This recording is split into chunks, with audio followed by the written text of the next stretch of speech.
Trigger is becoming the platinum games of anime, a fan favorite praised for their zany, bombastic, and unique creations, but as their output expands, it becomes dotted with misses. Still, when they hit, damn do they hit big. We're only a little over a year from Little Witch Academia's TV series premiere after all. Then again, 2018 has been a year for Trigger. Darling in the Franxx, one of their most watched entries, met a divisive reception. And now comes the revival of early 90s tokusatsu or giant hero franchise, Gridman. Gun to my head, and the question of where will SSS.Gridman land in the Triggerverse on my mind, well, I really doubt we'll be talking about it in the same way we do with Little Witch Academia or Kill la Kill. All seems rather promising at the start, establishing shots of a nameless minor Japanese city, and the school our protagonist attends are set wonderfully with vibrant sound design. The classic chirping of cicadas, the band warming up and missing notes, after-school sports that can be identified by sound alone, the rhythmic thumping of a tennis ball between opposing rackets, the crack of an aluminum bat, sending a red and white blur across the diamond, high school children idly chatting and laughing their afternoon away, a blissful ignorance of their waning youth. Then atop the school, staring down at all that we have only heard but can picture so vividly, is a lone girl with a look on her that just says she knows these years won't last. Cut to a medium shot from behind and a silent and reserved title splash across the screen, cementing the tone of SSS.Gridman or S-Gridman. Or just Gridman, because saying all those S's multiple times in a video is an unwieldy prospect. The appearance and splitting of a star, punctuated with the sound of an explosion, swiftly transitions us to even more great sound design. This is present throughout the almost entirely musicless episode. When characters speak, hum, sing, sigh, or verbally emote in any way, their location is accounted for. There's an echo to Rika Takarada's singing that sounds like she's actually in a small store with hardwood floors and little cushioning to absorb the sound. It may seem unnecessary, but such attention to detail can suddenly make the world feel all the more tangible. Cue the initial appearance of the hero, Ginger Kirito. Honestly though, Hibiki is as compelling a protagonist so far as Kirito or Hiro from Darling in the Franxx. He's a particularly bland, nice boy with the most humdrum anime hero design. And yes, he's socially awkward, just like you filthy weeb who will surely buy our $300 figure of generic gray and purple-haired Moe Blob number 777.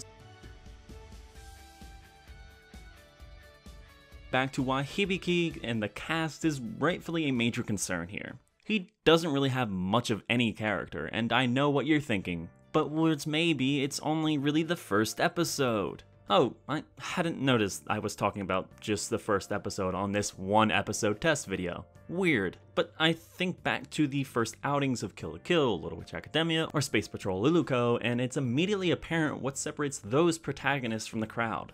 Did I mention Hibiki has amnesia? Oh, and he's got some grand destiny too that involves saving the world.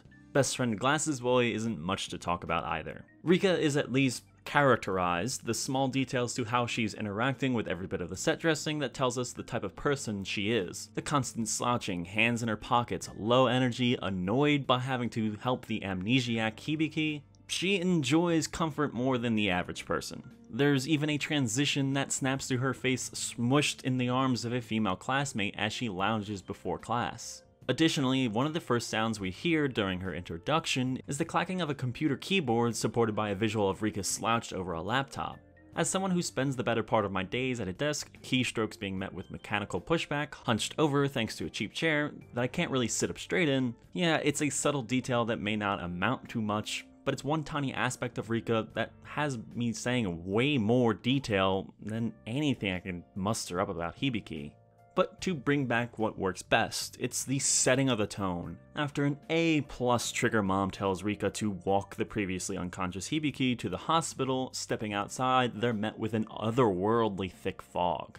The lighting is so low that nearly all details of the city are shrouded, except for the Takarada family shop, a light in the coming darkness. As the sunlight of the day dies in the distance, an oppressive feeling holds the moment captive. Claustrophobic streets in a concrete jungle, but not a living soul other than Rika and Hibiki walk among them. It's not quite on the level of early Bloodborne, but it's dabbling in the same atmosphere. The shot of Rika against a wall of fog before panning up to the looming shadowy beast in the distance that's doing nothing. yes, nothing.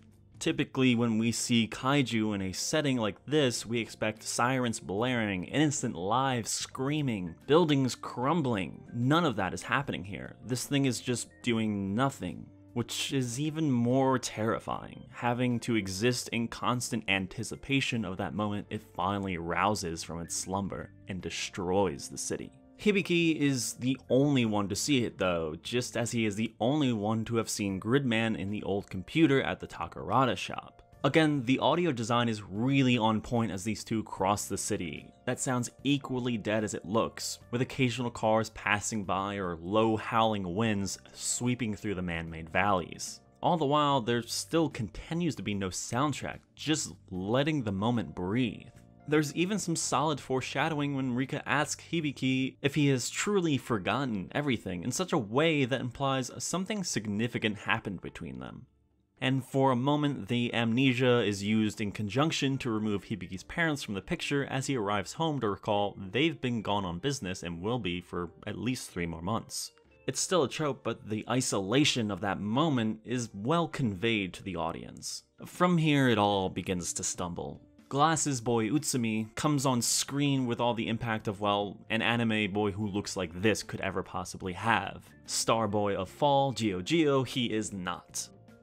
To a rather significant degree, these lackluster characters can be blamed on dialogue that is constantly stating the obvious. Around the 18.5-minute mark, there is one cringeworthy line that goes like this. Yuta has become Gridman and is fighting to defend the city from that kaiju. Who is Utsumi saying this to? The only other person present is Rika, who is pretty darn aware of this blatantly obvious fact. There are so many lines delivered in the most matter-of-fact, personality-devoid manner that it's hard to find character in these characters. With the introduction of gray purple-haired girl who talks in a quirky way and has goofy hand motions, Gridman's first impression is cemented. I genuinely doubt the cast is ever going to warrant deeper analyzation. The visual storytelling, such as the out-of-order sign on the water fountain or blocked-off roof access as Rika is trying to tell Hibiki to give her space, is let down by the people living in these moments. Usually when I'm doing these episode breakdowns, my notes summarize long stretches of the plot and my takeaway from them. That isn't the case here. It's praising of the production and tone, less so of any narrative or character building, which is telling. For whatever the metaphors of the kaiju launched fireballs crashing around the city post Ritsu Tainaka's recklessly bouncing a volleyball around class earlier, it amounts to little when the cast is boring to look at and to listen to. Bland dialogue only beats the breakneck pace of the second half that shifts tones wildly, like performers desperately trying to finish their act before being forcibly shuffled off stage. In the closing moments, it turns into some cheesy upbeat hero saves the day J-Rock tune and Gridman/Hibiki saving the day. It's disjointed, and once again Utsumi just has the most bland statement, "We're the Gridman team now." And then a equally generic female-led J-Rock song plays. It's all without impact. Hopefully by the end of SSS.Gridman, I've been swayed. Hopefully my concerns give way to promising concepts like the school being completely restored despite being utterly destroyed in the night before. I'm more than ready for Trigger to hit me with another seminal piece of animation. I'm just not sure SSS.Gridman is their next hit.